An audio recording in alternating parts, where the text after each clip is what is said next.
السلام عليكم ورحمة الله وبركاته. الحمد لله والصلاة والسلام على رسول الله أما بعد.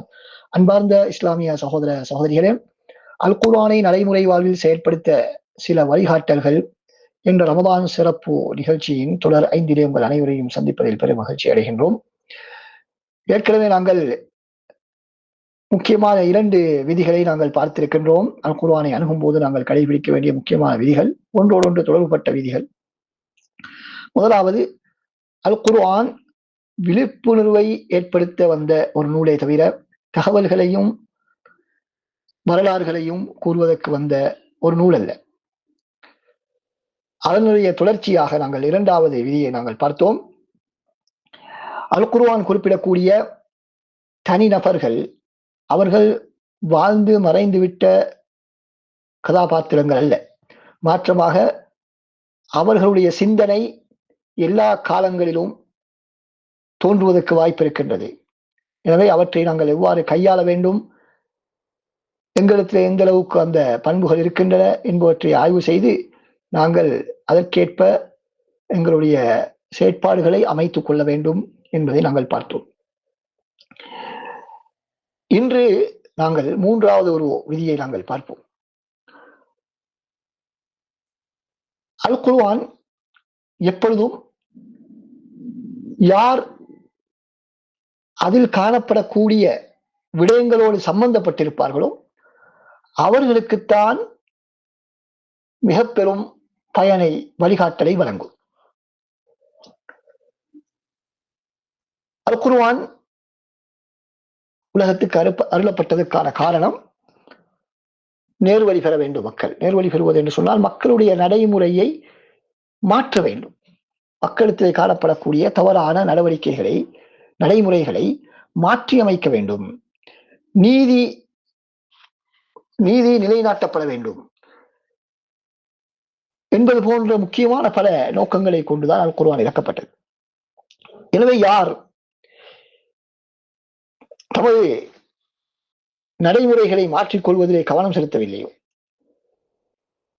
தாம் வாழக்கூடிய அந்த சூழலில் உள்ள தவறான செயற்பாடுகளை ஒழிக்க வேண்டும், சீர்திருத்த வேண்டும் என்பதற்கு யார் பாடுபடவில்லையோ அவர்களால் குர்ஆனில் இருந்து சரியான பயன்பாட்டை பெற்றுக் கொள்ள முடியாது. யார் நீதியை நிலைநாட்ட வேண்டும் என்பதற்காக வேண்டி முயற்சிக்கவில்லையோ, அதற்கான தேடுதல்களில் ஈடுபடவில்லையோ அவர்களும் குர்ஆனின் மூலமாக சரியான பயனை பெற்றுக் கொள்ள முடியாது.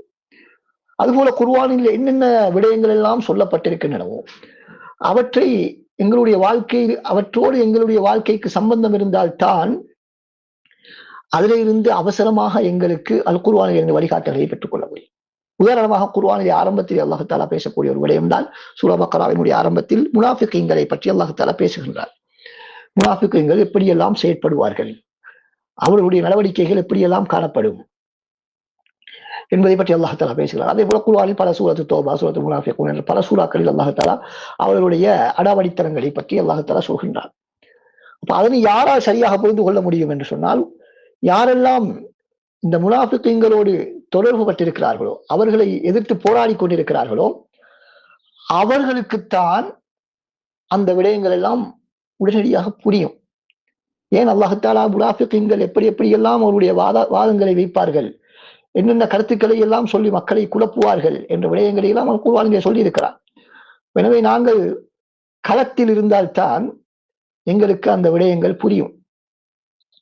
அதே போல முனாஃபிகீன்களை எதிர்கொள்ளக்கூடியவர்களுக்கு வரக்கூடிய சவால்கள், இவற்றை பற்றியும் அல்லாஹ் தஆலா குறிப்பிட்டு அதற்கான தீர்வுகளையும் அல்லாஹ் தஆலா சொல்லி இருக்கிறார். எனவே யார் அந்த முனாஃபிகீன்களை எதிர்த்து போராடுவார்களோ, சமூகத்தில் உள்ள முனாஃபிகீன்களை எதிர்த்து போராடுவார்களோ, நயவஞ்சகர்களை எதிர்த்து போராடி கொண்டிருக்கிறார்களோ அவர்களுக்குத்தான் அது புரியும். அதே போல குடும்ப பிரச்சனைகளை பற்றி அல்லாஹ் தஆலா அதற்கான வழிகாட்டல்களை வழங்கி இருக்கிறார். எனவே யார் இந்த குடும்பங்களுக்கு இடையிலே உள்ள பிரச்சனையை தீர்ப்பதற்காக பாடுபடுகிறார்களோ, சமூகத்திலே உள்ள பிளவுகளை தீர்ப்பதற்காக யார் பாடுபட்டுக் கொண்டிருக்கிறார்களோ அவர்களுக்குத்தான் இந்த சமூகத்தினுடைய பிளவு சம்பந்தமாக, சமூகத்தினுடைய ஒற்றுமையை நிலைநாட்டுவதற்கு இஸ்லாம் வழங்கியிருக்கக்கூடிய வழிகாட்டலை பற்றிய அந்த வழிகாட்டல்களை சரியாக புரிந்து கொள்ள முடியும் அவர்களால் தான். ஆனால் இன்று எங்களில் அதிகமானவர்கள் எப்படி நாங்கள் இருக்கின்றோம் என்று கேட்டால், எதை பற்றியும் எங்களுக்கு கவலை இல்லை. நாங்களும் எங்கள் பாடும் என்று நாங்கள் இருந்து விடுகின்றோம். நாங்கள் கற்கின்றோம், உழைக்கின்றோம், நமது குடும்பத்தை நடத்துகின்றோம், அவ்வளவுதான். இதை தவிர வேறு எந்த விதமான நோக்கங்களும் இல்லாமல் தான் எம்மில் அதிகமானவர்கள் நாங்கள் வாழ்ந்து கொண்டிருக்கின்றோம். எனவேதான் எங்களுக்கு அல் குர்ஆனை படிக்கும் பொழுது அதிலே பெரிதாக எதுவுமே எங்களுக்கு பயன்பெற்றுக் கொள்வதற்கு எதுவுமே இல்லை. எங்களுடைய நடைமுறை வாழ்வுக்கு தேவையான எதுவுமே அதில் இல்லை. எனவே அதை நாங்கள் படிக்க வேண்டிய அதனுடைய கருத்தை படிப்பதற்கான அவசியம் இல்லை. நன்மையை தேடி நாங்கள் அதனை வெறும் அரபியிலே ஓதினால் மாத்திரம் போதும் என்று நிறைய பேர் நினைத்துக் கொண்டிருக்கிறோம்.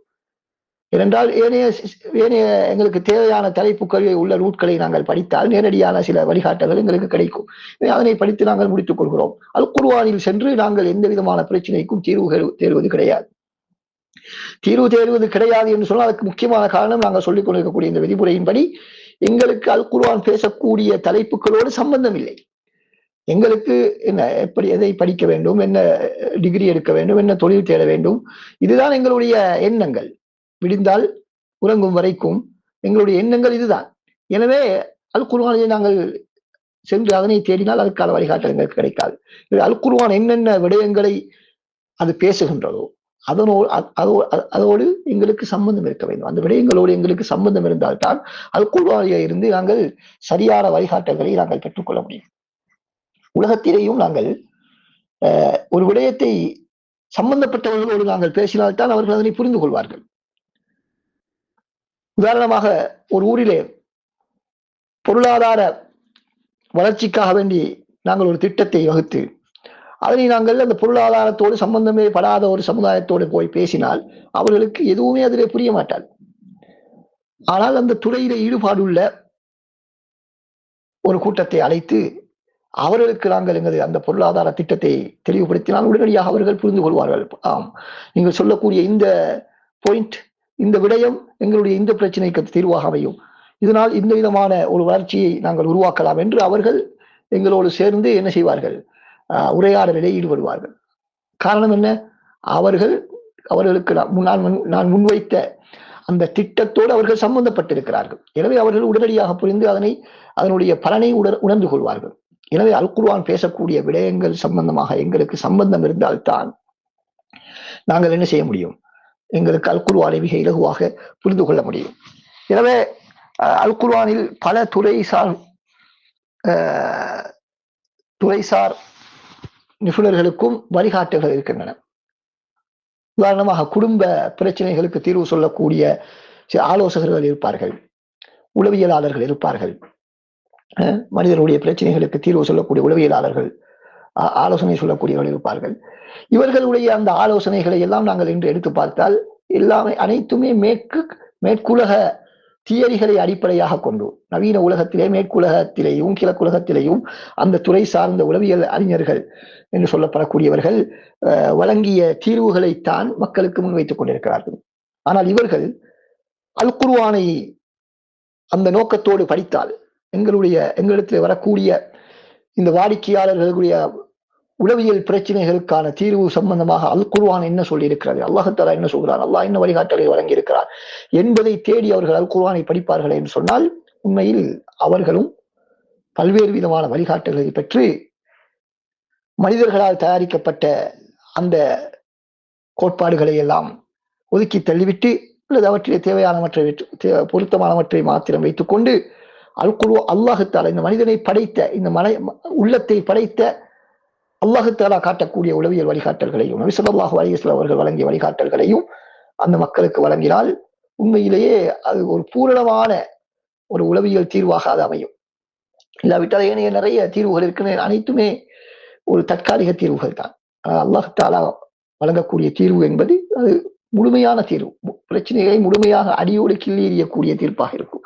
எனவே மூன்றாவதாக நாங்கள் புரிந்து கொள்ள வேண்டிய ஒரு முக்கியமான விதிதான் அல் குர்ஆனை நாங்கள் அணுகக்கூடிய நேரத்திலே அல் குர்ஆன் பேசக்கூடிய தலைப்புகளோடு எங்களுக்கு எந்த அளவுக்கு சம்பந்தம் இருக்குமோ அந்த அளவுக்கு தான் அல் குர்ஆனுடைய விடயங்களை பார்த்து எங்களுடைய வாழ்க்கையிலே அதனை கொண்டு வர முடியும், அதனை புரிந்து கொள்ள முடியும், அல் குர்ஆன் கூறக்கூடிய விடயங்களை புரிந்து கொள்ள முடியும் என்பதை நாங்கள் புரிந்து கொள்வோம். வல்லவன் அல்லாஹ் சுப்ஹானஹு தஆலா எங்களுக்கும் அல் குர்ஆன் பேசக்கூடிய அந்த தலைப்புகளோடு நிறைய நெருக்கமான தொடர்பை தந்தருவாராக. அஸ்ஸலாமு அலைக்கும் வரஹ்மத்துல்லாஹி வபரகாத்துஹு.